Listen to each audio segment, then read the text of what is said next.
بسم اللہ الرحمن الرحیم۔ السلام علیکم ناظرین۔ ہری پور میں پرنسپل بشارت خان قاتلانہ حملہ کیس میں نامعلوم ملزمان کو ٹریس کر کے ایک ملزم گرفتار،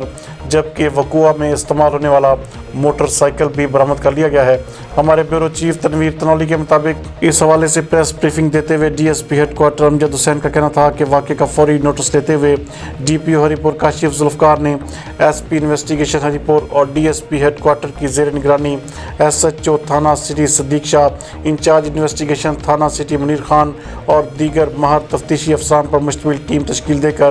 واقعے میں ملوث ملزمان کو ٹریس کر کے گرفتار کرنے کے احکامات جاری کیے۔ تفتیشی ٹیم نے مقدمہ میں نامعلوم ملزمان کو ٹریس کرنے کے لیے مختلف پہلوؤں پر تفتیش کا آغاز کیا۔ جدید سائنسی خطوط، جیو فینسنگ، انٹیلیجنس معلومات اور اپنی وسائل بروئے کار لاتے ہوئے متعدد مشتبہ گان کو بھی انٹروگیٹ کیا اور مقدمہ میں نامعلوم ملزمان کو ٹریس کر کے ملزم عبد الرحمان عرف رحمان ولد میر افضل سکنہ ڈھیری سکندرپور کو حسب ضابطہ گرفتار کیا، اور ملزم نے دوران انٹروگیشن وقوع میں شامل دوسرے ملزم مظہر خان ولد خلیل الرحمان سکنہ ڈھیری سکندرپور کا بھی اعتراف کیا۔ گرفتار ملزم کے قبضہ سے وقوع میں استعمال ہونے والا موٹر سائیکل بھی برآمد کر لیا گیا ہے، جبکہ دوسرے ملزم کی گرفتاری کے لیے مختلف مقامات پر کارروائیاں جاری ہیں۔ مزید ان کا کیا کہنا تھا، آئیے دیکھتے ہیں۔ ان کے گھر پر کام کرتے ہیں، ساتھ ہی ان کے نیچے کوئی وہ بوس کی دکانیں وغیرہ ہیں،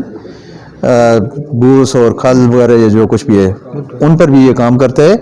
اور یہ بیسیکلی ان کے ساتھ گاڑی چلاتا ہے۔ اس دن اسے کہا گیا تھا کہ گاڑی کی بجائے موٹر سائیکل لے آؤ،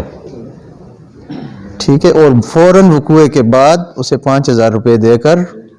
اس کو گاؤں، چونکہ اس کا نورپور ہے، اس کو گاؤں روانہ کر لیا تھا کہ آپ جائیں، آپ کی چھٹی ہے۔ اور پھر بعد میں اسے یہ فون کر دیا گیا تھا کہ آپ نے 14-15 دن واپس نہیں آنے، آپ کو کورونا ہو گیا ہے اور آپ کی وجہ سے ہمارے خاندان کو بھی لگ جائے، اسے انڈر گراؤنڈ کر دیا گیا تھا۔